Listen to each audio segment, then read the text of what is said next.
অনেকেই আপনাদেরকে পরামর্শ দিবে, কিন্তু যখন পানির প্রেসার পড়ে কিন্তু এটা খোলা কিন্তু খুবই সহজ। দেখেন আমি হাত দিয়ে টান দিলাম, হালকা শক্তি দিছি, এটা বের হয়ে চলে আসছে। একটা ওয়ার্কশপে গিয়ে লিফটের মধ্যে গাড়িটাকে উঠায়, আপনার গাড়িতে হচ্ছে যে লবণাক্ত পানি আছে সেই পানির কারণে কিন্তু আপনার গাড়ির হচ্ছে বডি সম্পূর্ণ মরিচা পরে নষ্ট হয়ে যাবে। টেনশন করার কিছু নাই, নতুন গাড়ি কিনতে হবে আর না নৌকা বানায় চালাইতে হবে গাড়ি। আপনারা এখানে হচ্ছে 5 কাঠা জমিতে হচ্ছে 9 জনের শেয়ার, প্রতিজন 0.55 কাঠা করে জমি এক একজনকার নামে রেজিস্ট্রি হবে এখানে। আসসালামু আলাইকুম, আমি নিয়ন, স্পিড অটো কেয়ারের পক্ষ থেকে আপনাদেরকে সকলকে স্বাগতম। কি ভাবছেন, একটা গাড়ি আমরা সামনে দাঁড়ায় আছি আর আপনাদেরকে কিছু ইনফরমেশন দিব না, এটা কোনোদিন হয়? যেহেতু আমরা গাড়ির সামনে দাঁড়াইছি সেহেতু আপনাদেরকে ইনফরমেশন দিব। বিভিন্ন রকমের ইনফরমেশন আমরা দেওয়ার চেষ্টা করি আপনাদেরকে। কিছু গাড়ি চালাচ্ছেন যেহেতু যেহেতু আমরা আবার ওয়ার্কশপ চালাই, আর বর্তমানে পার্টসের কিন্তু রেট কিন্তু অনেক বাড়তেই আছে। সব মিলে আপনাদেরকে যদি আমরা ইনফরমেশনটা না দিই তাহলে কিন্তু আপনারা আমাদেরকে গালিগালাজ করবেন, এটাই স্বাভাবিক। তো আমরা এখন আপনাদেরকে যে ইনফরমেশনটা দিব, যেহেতু আমাদের বাংলাদেশ এখন ইটালির ভেনিস হয়ে গেছে, সেহেতু আমাদের সবসময় পানির নিচে থাকতে হবে, এটাই স্বাভাবিক। তো রাস্তাঘাটের অবস্থা খুবই খারাপ, কিংবা যে ড্রেনেজ যে ব্যবস্থাটা আছে সেই ড্রেনেজ ব্যবস্থাটা আরো বেশি খারাপ। এই খারাপ হওয়ার কারণে কিন্তু আমাদের গাড়ি চালাতে যায় কিন্তু অনেক রকমের বিপদের সম্মুখীন হইতে হচ্ছে। তো এই বিপদগুলো থেকে আমরা উদ্ধার কেমনে হব সেই বিষয়গুলো আমাদের জেনে রাখতে হবে। বিপদে না পড়া যায় কিভাবে সেই জিনিসগুলো আমাদেরকে হচ্ছে জেনে রাখতে হবে। তো সব বিষয়গুলো আমরা আপনাদের সামনে একটু তুলে ধরার চেষ্টা করব। তার মধ্যে আমরা এখন ভিডিওর মূল যে পর্ব আছে সেই পর্বে চলে যাব, যে আসলে এই গাড়িটার সামনে আমরা কেন দাঁড়াইলাম। তো আপনারা যদি আপনাদের গাড়ির যে মেনটেনেন্স কিংবা যত্ন সেই বিষয়গুলো যদি আপনারা এখনই সতর্ক না হন রাস্তাঘাটে চলার ক্ষেত্রে কিংবা গাড়ি মেনটেনেন্স করার ক্ষেত্রে, তাহলে কিন্তু এক সময় দেখা যাবে যে গাড়ি আমাদেরকে বাদ দিয়ে আমাদের হচ্ছে নৌকা দিয়ে হচ্ছে পারাপার হইতে হবে কিংবা চলাচল করতে হবে। তা না হলে কিন্তু আমাদের হচ্ছে অনেক বড় ক্ষতি হয়ে যাবে। তো আমরা এখন ভিডিওর একেবারে যে মূল যে পর্ব আছে সেই মূল পর্বে চলে যাব। তো এই গাড়িটা আসলে আমাদের কাছে রেগুলার কাজ করে। আপনারা জানেন যে আমরা হাইব্রিড নিয়ে বেশি কাজ করি। তো যেহেতু আমাদের ছোটখাটো একটা ব্রেকের কাজ হলেও আমাদের কাছে আসে, জেনারেল সার্ভিসিং, বড় কাজ, ছোট কাজ, সব কাজের জন্যই আমাদের কাছে আসে। তো সব কাজে আসার পরে এই গাড়িটা হচ্ছে গত যে 3 দিন আগে যে বৃষ্টি হলো, 4 ঘন্টার বৃষ্টি, পুরো ঢাকা শহর বৃষ্টিতে তলায় গেছে। তো এই গাড়িটাও কিন্তু একটা বৃষ্টিতে হচ্ছে তলায় গেছিল।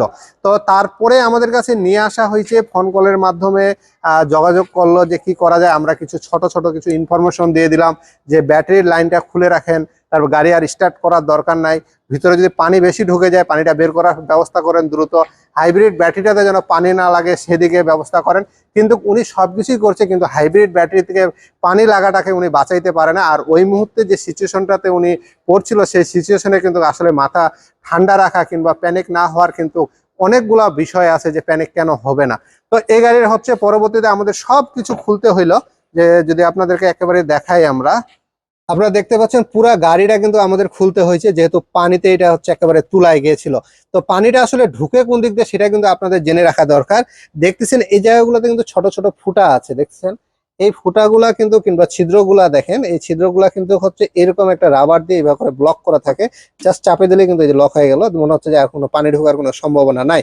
কিন্তু যখন পানির প্রেসার পড়ে কিন্তু এটা খোলা কিন্তু খুবই সহজ। দেখেন আমি হাত দিয়ে টান দিলাম, হালকা শক্তি দিছি, এটা বের হয়ে চলে আসছে।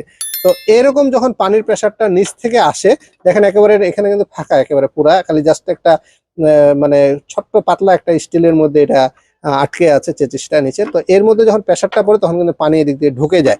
তখনই কিন্তু আমাদের যে এরকম 4, 5টা, 6টা হচ্ছে ফুটা থাকে, তখনই কিন্তু আমাদের গাড়িতে একটা পানির যে সমস্যাটা এটা হওয়া শুরু করে দেয়।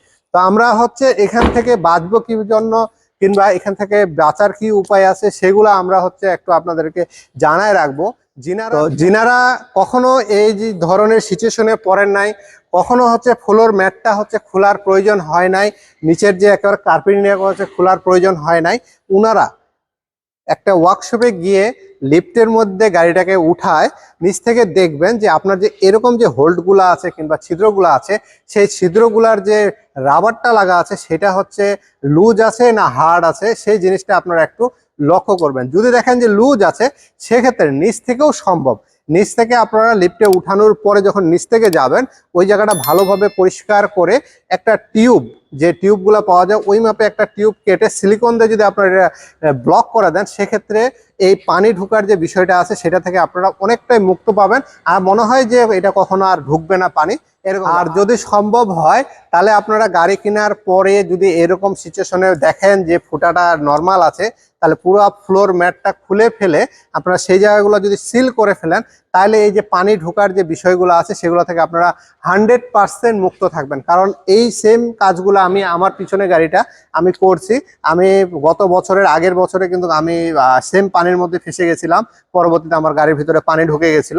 তারপর কিন্তু আমি হচ্ছে এইরকম করার পরে এখন আমি ঢাকা শহরে মোটামুটি যে পানির রাস্তা, আর আমি উত্তরায় থাকি, আর যে এলাকায় থাকি আমি ওই এলাকায় সবসময় পানি লাগে থাকে, হালকা পানি পড়লে। কিন্তু আমার গাড়ির ভিতরে এখন পর্যন্ত আলহামদুলিল্লাহ পানি ঢুকে নাই। সামনে ঢুকতে পারে কোনো যদি সিলগুলা যদি করছি যেগুলো, সেগুলো যদি টেম্পার চলে যায় সেক্ষেত্রে ঢুকতে পারে। কিন্তু এই সিলগুলো আমাদের শুরুতে কিন্তু করে নেওয়া উচিত বাংলাদেশের ক্ষেত্রে।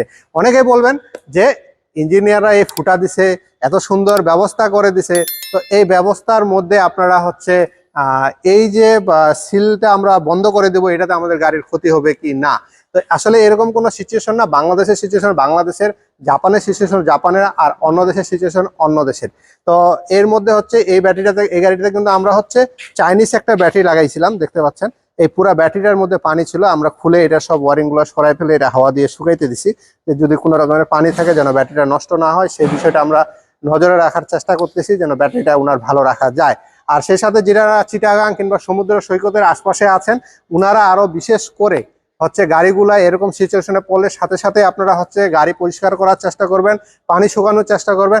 না হলে কিন্তু আপনার গাড়িতে হচ্ছে যেই লবণাক্ত পানি আছে সেই পানির কারণে কিন্তু আপনার গাড়ির হচ্ছে বডি সম্পূর্ণ মরিচা পরে নষ্ট হয়ে যাবে। টেনশন করার কিছু নাই, নতুন গাড়ি কিনতে হবে, আর না নৌকা বানায় চালাইতে হবে গাড়ি। যিনাদের এরকম দেখতেছেন যে রঙের যে বিষয়গুলো আছে, দেখতেছেন রং কিন্তু আপনার হচ্ছে এই গাড়িতে প্রচুর রঙের কাজ। তো এই যে রঙের কাজগুলো আছে, এই রঙের কাজগুলো যেরকম এই জায়গায় দেখেন রং কিন্তু উঠে স্টিলটা বের হয়ে গেছে, দেখেন আপনারা একেবারে স্টিলটা বের হয়ে গেছে। এরকম যিনাদের গাড়ির অবস্থা হয়ে গেছে, আপনারা কিন্তু এইটা কিংবা ফ্লোরের মধ্যে অনেক সময় দেখা যায় স্টিল আস্তরগুলো উঠে যায়, মরিচা পড়ে গেছে, উনাদের গাড়ির জন্য কিন্তু স্টিল আস্তর একটা হচ্ছে পদার্থ আছে, যে পদার্থটা স্প্রে করে নিলে কিন্তু এইরকম মরিচা পড়ার সম্ভাবনা যে জায়গাগুলোতে থাকে সেগুলোতে কিন্তু আর থাকে না। রঙের কাজটা কিন্তু শুধু সৌন্দর্য বর্ধনের জন্যই না, এটা তার পাশাপাশি হলো যে গাড়ির যে বডি আছে কিংবা এই স্টিলটা আছে, এই স্টিলটাকে হচ্ছে ভালো রাখার জন্য, মরিচা থেকে বাঁচার জন্য, কিংবা অন্যান্য যে ড্যামেজ আছে যেগুলোর কারণে স্টিল নষ্ট হয়ে যায়, সেই ড্যামেজগুলো থেকে বাঁচানোর জন্যই কিন্তু রঙের কাজটা করার প্রয়োজন আছে।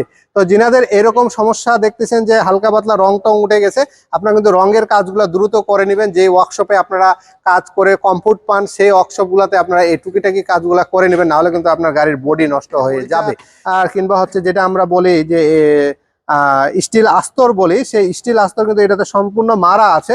তারপর যে গাড়িগুলা পুরান মডেলের গাড়ি কিংবা কোনো গাড়ির হচ্ছে মরিচার পড়ে যেতে পারে, নষ্ট হয়ে যেতে, তো সেক্ষেত্রে আপনার অ্যান্টিরাস্ট একটা আপনার হচ্ছে স্টিলের জন্য একটা কেমিক্যাল আছে, সেই কেমিক্যালটা আপনারা মেরে নেবেন অবশ্যই। তাহলে কিন্তু আপনার গাড়ির হচ্ছে এরকম পরিষ্কার থাকবে কিংবা হচ্ছে মরিচা থেকে আপনারা মুক্ত থাকতে পারবেন। আর সেই সাথে আমাদের একটা কিন্তু হচ্ছে স্পিড অটো কেয়ার থেকে স্পিড কর্পোরেশনে চলে গেছে।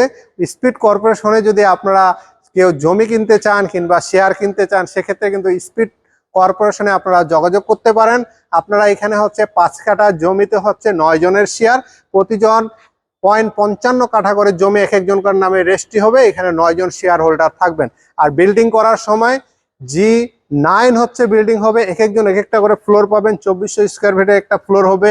তো আপনারা যদি এরকম কখনো শেয়ার কিংবা জমি কেনার চিন্তা ভাবনা করে থাকেন, আপনারা স্পিড অটো কেয়ারের সাথে যোগাযোগ করতে পারেন কিংবা স্পিড কর্পোরেশনের সাথেও কিন্তু যোগাযোগ করতে পারেন।